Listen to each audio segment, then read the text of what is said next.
Starbucks est la plus grosse chaîne de café dans le monde. 19 000 boutiques environ, 200 000 employés qu'on appelle des partenaires. Le groupe est coté au Nasdaq. Son chiffre d'affaires est d'environ 15 milliards de dollars, bénéfice 2 milliards. Mais Starbucks, ça n'a pas toujours été aussi gros. Ça a même commencé tout petit, en 1971, à Seattle, aux États-Unis. Au départ, il y a 3 amis qui en ont assez de boire du jus de chaussette en guise de café. Ils sont obligés de faire venir leur café de Vancouver, juste en face au Canada. Alors ils décident de lancer un magasin de bon café où les clients viennent s'approvisionner. C'est décontracté, il y a du choix et ça fonctionne. Mais en 1980, il n'y a que 4 magasins Starbucks dans Seattle. Tout va changer dans les années 80. Un homme appelé Howard Schultz entre dans l'affaire et fait passer Starbucks à la vitesse supérieure pour en faire des lieux de vie, des salons où l'on peut boire des expressos comme en Italie.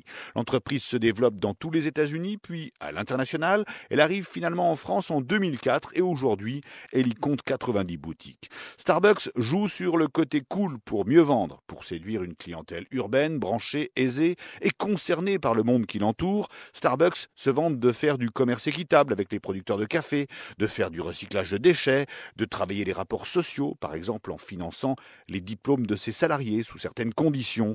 Sur le site de Starbucks, il est écrit ceci: nous avons 2 objectifs, partager un café de qualité avec nos amis et participer à rendre le monde un peu meilleur. C'est un beau slogan, oui, mais Starbucks n'est pas pour autant irréprochable, car derrière la com, il y a une société qui est poursuivie par les autorités européennes pour ne pas payer ses impôts comme elle devrait le faire. Et ça concerne plusieurs pays d'Europe, la France par exemple. Starbucks ne paye pas d'impôts sur les sociétés depuis son installation chez nous, car elle ne fait pas de bénéfices. Et pourtant ça marche en France. Le chiffre d'affaires n'arrête pas de monter, mais voilà, par d'habiles tours de passe-passe financiers, la maison mère Starbucks fait payer beaucoup de choses à ses filiales qui ne parviennent pas à faire des bénéfices dans les pays concernés, en France, en Allemagne, en Grande-Bretagne pendant longtemps. Quant à l'argent récupéré par la maison mère, il ne va pas aux États-Unis où il serait lourdement taxé, mais dans un pays européen, les Pays-Bas, où la fiscalité est très accommodante. C'est aussi ça, Starbucks.